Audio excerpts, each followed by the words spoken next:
Welcome to Season 3 of the Knack for Business podcast.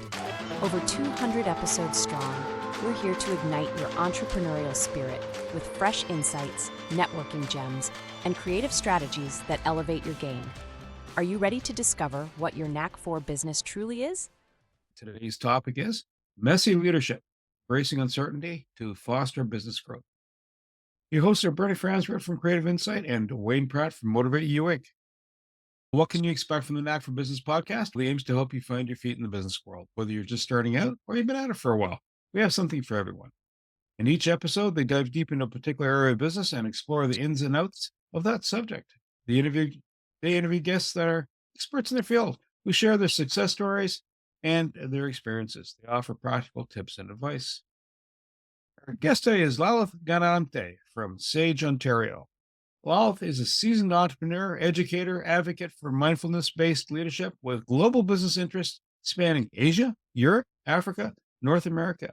He co-founded a pioneering solar energy venture in Sri Lanka during the 1980s, utilizing Canadian technology.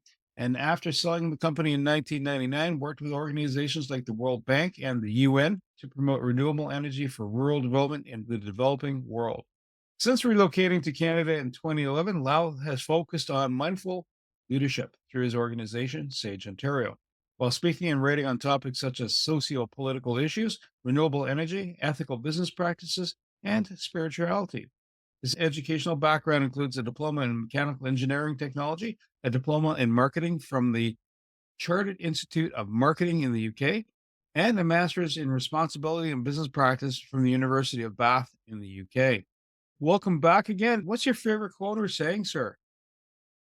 My favorite quote or saying, I would say, breathe and observe. What defines a messy world of business?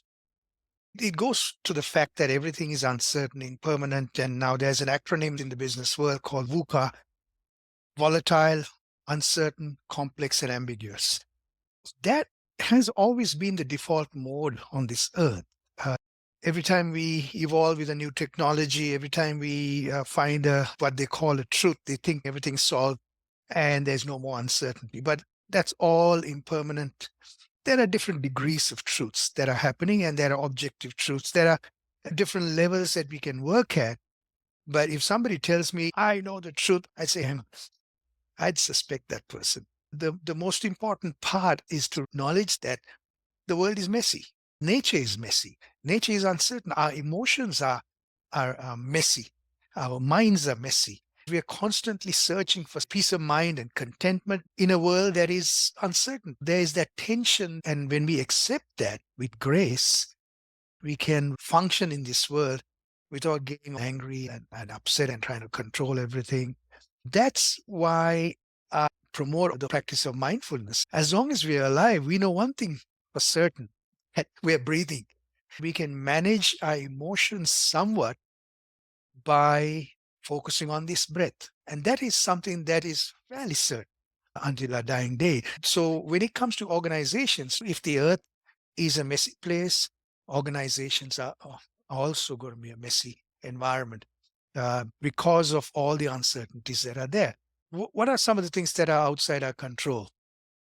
We can control the building that we are in, the temperature in there, the number of machines, even the number of people who are going to come to work and do a certain output to a certain level of quality. Those are things that can be controlled somewhat and managed somewhat.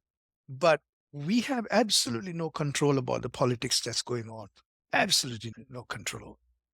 Especially now, because we can see the quality of politics is really not at a level that our children should be taking an example from. The quality of leadership, I don't even call it leadership. That's just a misuse of power is going on right now. And the kind of control that's put in to the world, the surveillance and all that, is creating huge issues for an organization. As organizational leaders, business managers, we have absolutely no control over that. And we also have no control over the economics of the world. There are certain drivers of the economy, and there's a gap between the people who control the economy and who are subjected to their economy. There's this notion that the people who control the economy has total control, then we know that they do not. So the other one is the social issues that are going on around us, because the social issues are linked to our emotions. If I'm not getting the food that I need to sustain myself, if I don't have a sense of safety, physical and psychological safety in the places that I live, if I am not allowed to live in dignity, I'm going to go a little crazy on you, because the vile behavior sets in. And that's how societies can get destabilized with violence and crime and all that too. So we have no real control of that outside the walls of our organization. Right? And the other one is technology. Because technology is evolving so fast in the last 15, 20 years, we have seen how crazy it has been in terms of development. Right now, artificial intelligence. I know, Bernie, you love AI, and I call it artificial information because it's the human being who's really the most creative. We are the people who are creating these technologies. There is a danger if we are going to hand over the power to the technologies to run our lives. And that's the balance we are trying to find now. And again, we have absolutely no control over that. Climate change is real now. We can see it happening around us. And the other one is the laws and regulations that the politicians and the legislatures are imposing on us that we have no control over, because there is right now a reactivity. When a society is running scared, when it's running on the basis of scarcity and fear, the people in power want to control you. And so laws and regulations are now being brought out for more and more surveillance coupled with technology. We are in a very difficult situation. So for organizations, for business leaders to be creative, innovative, to move out there and get things done, these uncertainties bear upon us. We have to stay grounded through all this. I see one thing in your bio that impresses me. There are those who say we've developed an incredible fragility. You seem to have embodied a resilience, an emotional resilience. Did that happen accidentally? Did you make a decision? Was it part of a spiritual practice? How did you get this resilience in a world that is chaos? Nice question, Wayne. I believe that part of the answer is the fact that I was born in the Eastern part of this world with Eastern philosophies, which embraces uncertainty and impermanence, embraces the fact that life has suffering in it. So when you have that kind of an education from the time you're about 12 years old, you accept the fact that I'm not going to be able to control things. So then you just throw up your hands and say, okay, there's never going to be perfection in the world. And I'm also going to be much more compassionate and a forgiving person. But I will hold myself to an ultimate standard. I come from an engineering background, so standards and quality levels are important. Factors of safety are important. All of those things are important, but also to understand the fragility of this body. I'm 65 years old. This morning I did my exercise, push-ups, pull-ups. I have more endurance and strength physically. But even with that, I feel the fragility of my body. When a bug takes you over, and when that cough starts, and when that throat starts itching, and then you feel it moving through the body, it can happen so fast. It can just knock you out. It doesn't matter how strong you are. But also do whatever is needed to mitigate us going down in terms of our strength, endurance. And there's another thing that is now proven as we get older, our ability to resist, be fast in terms of that explosive force we used to have. I mean, somebody said, on your marks, get set, go, or in martial arts, our ability to react fast. If we can keep that going for as long as we can in our life, that physical ability, by also keeping our brains agile and fast. So because the brain is also part of our physical system, right? It only makes sense. As business leaders, we have to have a cognitive system operating at its optimum to deal with the challenges and issues we're facing. Right? We have to have our physical body, our blood flowing well, oxygenated blood going to the brain, because our IQ levels depend on how our brain is oxygenated, how our brain is physically strong too. It's a reflection of our body's strength. So that physical part is extremely important for any business leader, especially facing all these challenges. It's just storms all the time, right?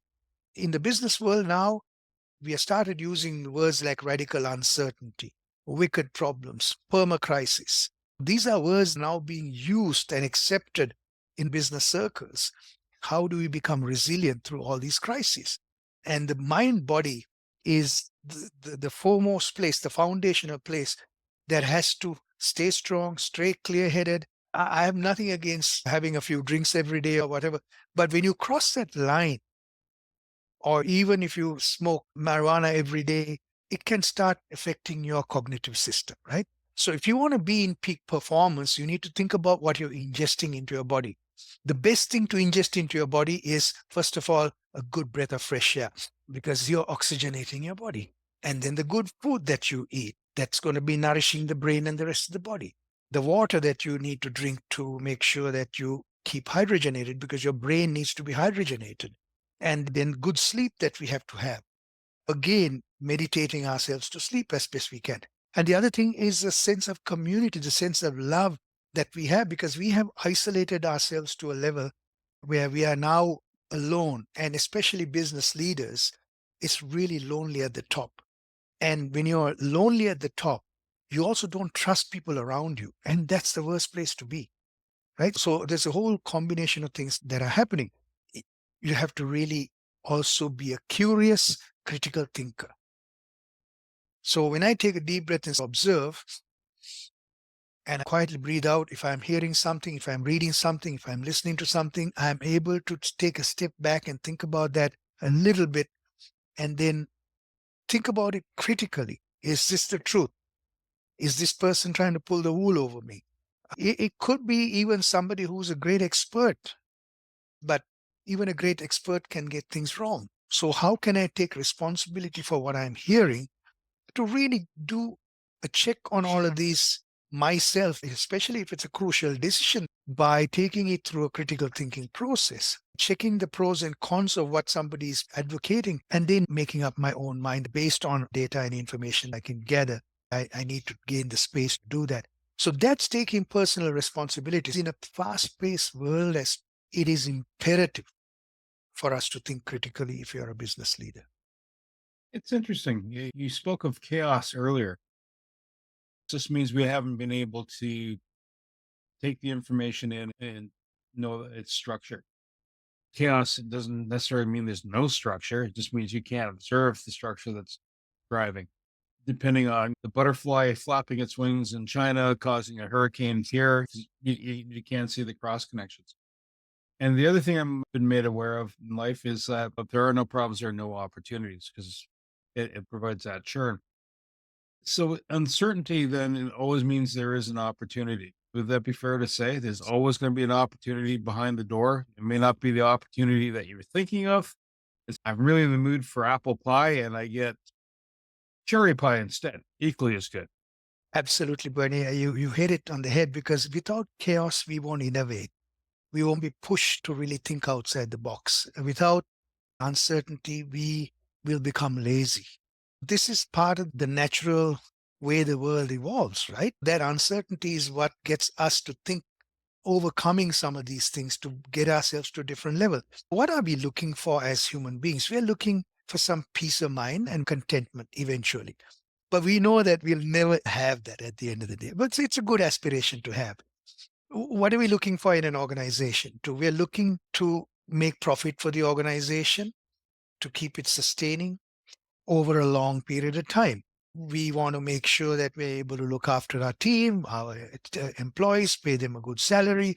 We also want to create a good working environment, providing them with psychological safety, an environment where they can learn and grow. But all of these things that we are trying to do is a balancing act, right? Because if you're going to end up paying your team a lot of money, but they're not motivated, they're going to get bored at some point with the money that they have.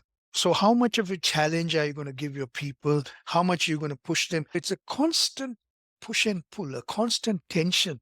We've all been involved in businesses, in organizations. We know that push and pull. Even at our age, we're starting something and we see the tension of that new venture. I've been involved in ventures with varying degrees of success.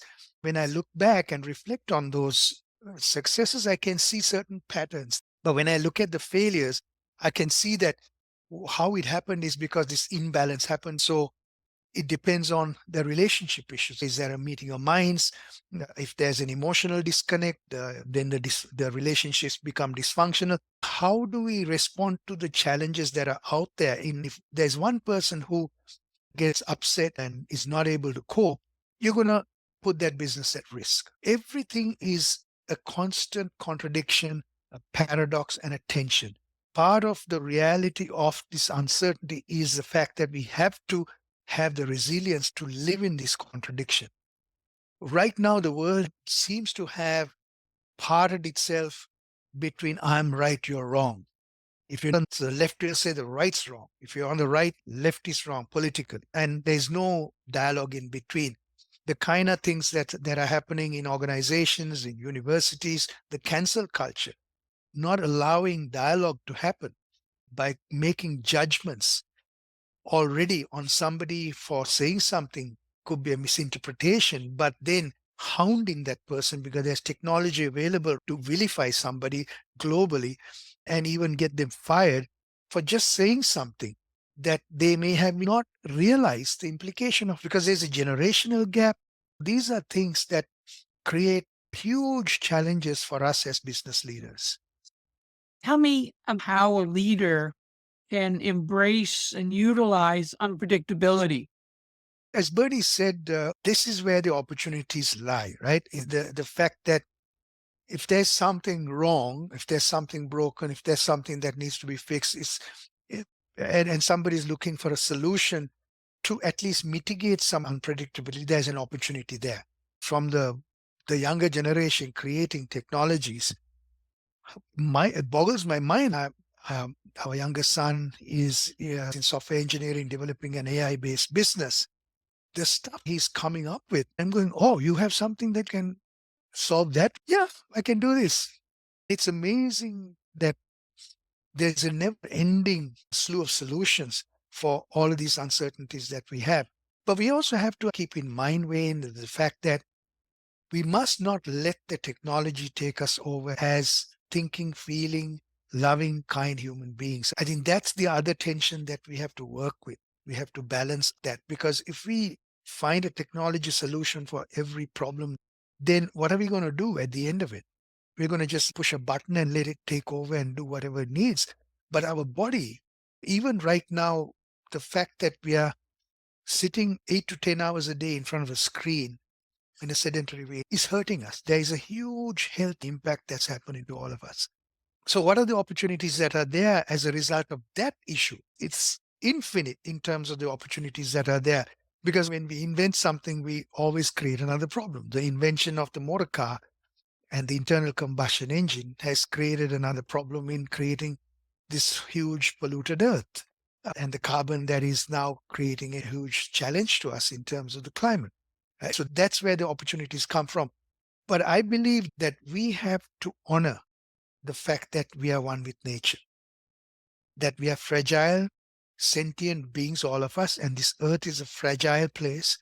We have to honor that. At the end of the day, that's where the value systems come in, to respect each other, respect myself, respect this earth. Working with the breath humbles me to realize that if this stops, I'm gone. This physical me is the end. And humbles me when I sit down and meditate to realize this breath is coming from that tree, coming from the soil, coming from this ocean. When I breathe out, this carbon dioxide is food for the trees, food for the ocean. Every sentient being on this earth shares this bounty of air. We are so interconnected and intertwined in this web of life that we have in the last 100 years forgotten that and created technologies to separate ourselves.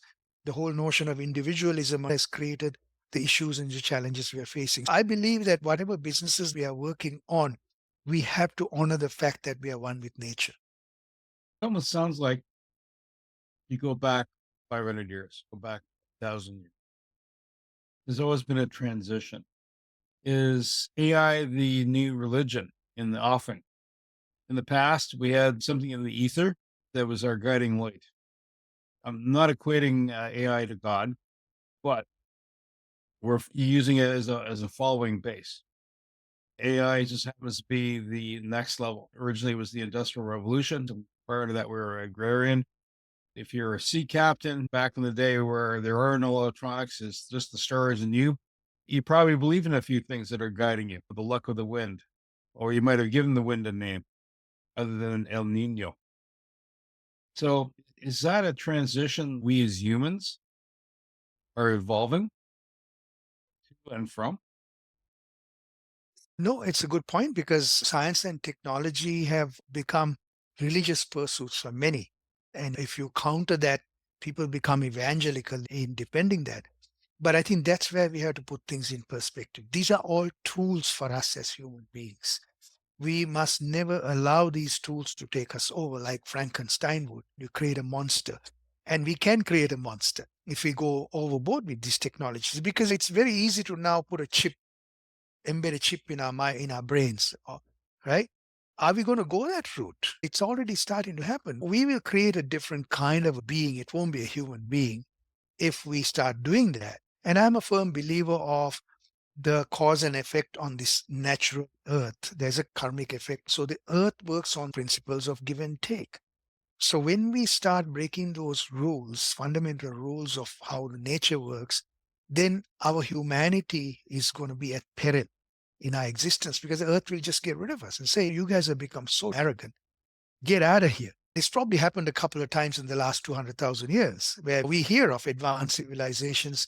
We hear of the cities that have been submerged in the waters, and we're discovering some of these now. We think this last 2,500, 3,000, maximum 5,000 year civilization is it. And we are so arrogant. We think very highly of ourselves, which is really a danger to ourselves in their arrogance, because the fact that we are fragile human beings, and the fact that if that tree was not there, how am I going to breathe?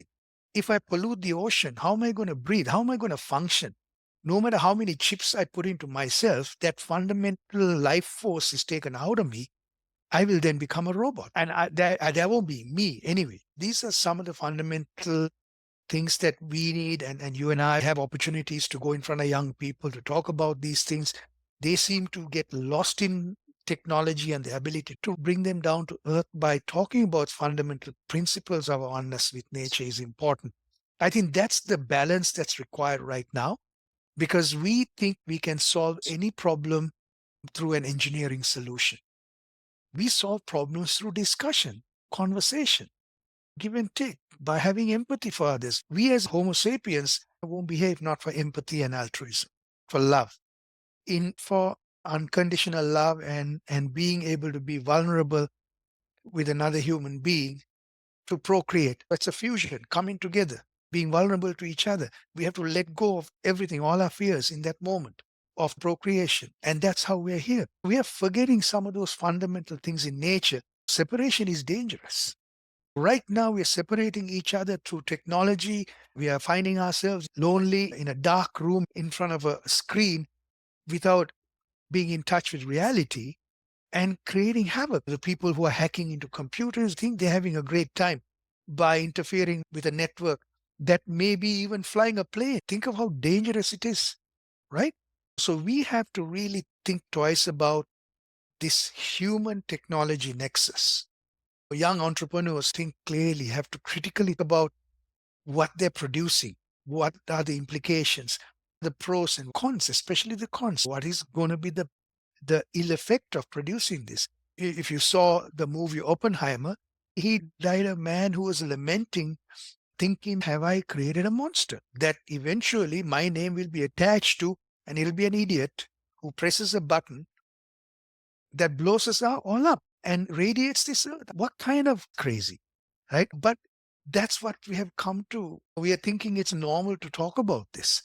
And that bomb may have been developed out of necessity, because otherwise perhaps Hitler would have gotten a hold of it, and God knows what a madman like him would have done with it, right? So the thing is, we don't know, right? But if the world was smart, they would have put that technology away once and for all. Because at some point, somebody who shouldn't be having that technology will get a hold of it. And that's what's happening. So these are things we have to, as new entrepreneurs, as business leaders, really think of the decisions that we all make in the implication of those decisions to the common good of society, common good of the earth, what we call the commons that we share with each other. So that's really being a responsible business leader in a fragile, difficult, chaotic environment. And that takes courage, I think. One thing I'm trying to work through that you might have some insight on is we have to foster adaptability and have guiding principles. Sometimes they can be overly unflexible. How do you battle those two bookends? A great question, Wayne. When I work with organizations, one of the first things I ask them is, have you got a set of values that you're abiding by? Have you articulated what those values are? Because that's what creates the guardrails for the organization. That's what creates the guiding principles. In those values, invariably, one is respectability. And many organizations create those values and just hang them on a wall and put them on an annual report. And it is not a part of their daily realities. That is one of the biggest issues. Yes, some of those values, if you're really going to adhere to business ethics, you may not be able to make the profits you need in a competitive world. So you are going to have to compromise on those values every so often to keep the organization going. If I don't compromise on this value, this company may come to a halt and my 60 employees are going to be on the street. I might not be able to produce all the other products that I'm building for the greater good.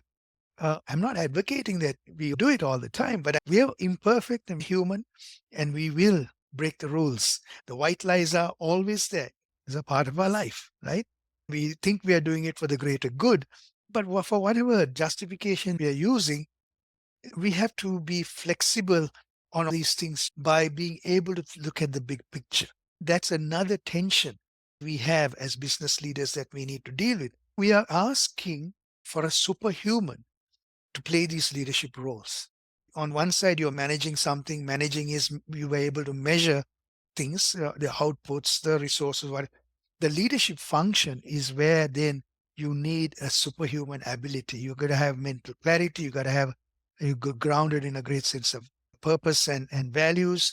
All of that has to be there on one side. You got to have qualities and skills to be a leader. But that is what will define whether you're going to be looked upon as a great leader of this organization or great political leader that left a mark behind. And that is a fragile existence because you're not going to be able to please everybody, right? That's something that struck a chord. And I think it has to do with the perception. Is anybody infallible? Obviously, we're all Fallible, yes. you're perfect. And to say that, I mean, you're fallible. Yes. But a lot of times you have people in charge. It doesn't matter what political spectrum you're in, and it doesn't matter or what leadership role you're in. It doesn't even have to be political. You're in charge, and the chances are you're going to have an error in your thinking or approach to something. I think it is how you capture that and recalibrate, learn, and adjust, and do it with grace. So, do you find that leadership sometimes it's a matter of going, put the money on this horse, and that horse didn't win the race? Was it the choice of horses, or was it the fact that you're betting in the first place? How do you get them to go? Odds are you're going to screw up. What's next? That's a great question. No matter how many feasibility studies, market studies, and focus groups and all of that we do for establishing a business, none of that is going to be enough. We're going to have a gut feel to making a decision too. A lot of that comes from your experience, the wisdom that you have, the insights that you may have, that you may predict that this is going to be a success. There is a gray area. It could be just that you had a great product and it would have worked yesterday, but today the timing is wrong. It's not going to work today. And there's a myriad of things that can impact a seemingly good decision. And you and I have been involved in some of those businesses, right? I was involved in a solar business. When I first came here, I was invited to take a stake in a solar energy company, which I thought was a gift because it was a part of the Ontario solar program. This company already had about 10, the first approval done, then you just need to invest some money to get to the next step, to get to what's called the notice to proceed building the projects. It was a wonderful opportunity. But I didn't realize that politics happen in this part of the world too, in this same way. That political ideology also supports certain technologies and not supports certain technologies. And that's what happened. We got caught up in a provincial election campaign where the opposition party said we're going to kill the green energy when we come into power. I'm not saying the program was 100% perfect. It had some flaws, but people had invested time and money, had set up solar manufacturing factories in Ontario. Ontario could have become a leader in these technologies if we kept on going. Because that was the opportunity that was killed basically because of the politics of the day. I came to Canada in August of 2011, invested in this company. By September, we were up and running, and we were supposed to get the notice to proceed for these projects. By October, a new decision was going to happen. That all went underground and no decision was made. I had invested my time, effort, and money and expectations, and that really set me back financially. For even now, I'm feeling the effects of that because I put all my effort into that business. Did I make a wrong judgment? No, because everything was good. But should I have known better that these projects may get caught up in politics? If I dug deep enough into the history, I may have realized that. If I knew there's an election coming and that this might become a hot potato, I may have been able to mitigate that decision. So these are things that can happen to us, seemingly at no fault to us, but it's timing. It's also fault to us too, because I didn't dig deep enough. So I had to take responsibility for that too in making that decision. We can do all the right things, but there's providence, there's a universe, there's God, there's whatever you want to call it. There's a magic and a miracle and the right time and place. There's luck involved, the whole range of things are involved in this. This is why we're going back to the beginning of messy leadership, the messy world of business. It's radical uncertainty, and it creates wicked problems. Those problems are now exacerbated because the world is moving so fast. Technology is created expectations of us to move way faster than our human mind comfortably does. You mentioned balance. And balance is one of those things that's out there right now in all the media, work-life balance and all these balance things. We know what being unbalanced looks like. That ends up in the news on Saturday mornings. Is that something you do before you put your head down at night? Is it something you do weekly? Is it something you do quarterly? Is it something you put a week aside a year? How does one actively strive for balance in your world? Question again. When we are on a constant seesaw with everything, whether it's your spousal relationship or familial relationships, there's one small thing that can put everything out of balance, right? For me, it comes from being constantly aware. This is where daily, moment by moment, meditative awareness of what's going on around me, and it comes from a martial arts practice too, right? Meditation and martial arts go hand in hand for a reason. Part of an important reason is intuition. When you're in fighting mode, if you can intuit that this is the hand or leg that's going to come up, if I quiet my mind enough, I can intuit that. So my mind becomes more and more intuitive. More I quiet the mind. When it's busy, when it's all over the place, we are lost in thought. We don't see things. We don't see patterns. This is where I advocate that practice to be constantly aware of your breath. So you're conscious and aware rather than unconscious and on autopilot. Then you get blindsided, right? In 1976, I went to Young Driver School in Toronto and learned how to drive to the rules, because I drove as a kid in Sri Lanka. I didn't drive to the rules. I broke all the rules. Here, one of the things that was taught was there were 5 things. Out of the 5, I believe 2 were definitely mindfulness practices. One thing I still practice is look at the big picture. Always. The faster you drive, the more alert you have to be. So that means I'm on the 401 like I was on Saturday. coming to Ottawa. And now I'm driving, and the habit is then keep looking 10, 12 cars ahead if you can see. And if you can't see 10, 12 cars ahead, you back off. Make sure that there's room to brake, right? That was embedded in my psyche when I was 16 years old. To this date, whether I drive in Sri Lanka, which is a crazy place to drive, I am lucky I haven't got myself into any big mishaps. You got to look out for cyclists, dogs, pedestrians walking out from the other side of a bus. It's a meditative, being aware exercise. The other thing is that we were told, leave yourself an out. And that is to look at the mirror every 1.5 minutes. That's a constant thing I do. Now, when I started meditating more and when I came to Canada, I realized that that practice is still there. That practice is being aware. I believe it's a constant pressure for things to get in balance. It's that constant awareness that keeps us managing that balance. Because when we get blindsided, it goes completely out of balance, right? The other side is that with balance, you may find yourself in a place of flow. Flow is when it's all happening beautifully. Going back to the driving metaphor, there are times where you really feel that you're flowing, everything is flowing, the truck's moving out of the way. You get into that sense of flow when you play sports too, right? When you play basketball or rugby, or you get into that zones where you know the person's beside you to pass the ball to. And it's happening like clockwork because you're in the moment now, you're present, you're aware, your intuitive sense is operating because you're not lost in thought. This is why it's so important for business leaders to have that constant awareness all the time too, because there's so many things coming at us. I call it the power of balance. Power of balance leads to flow or being in the zone.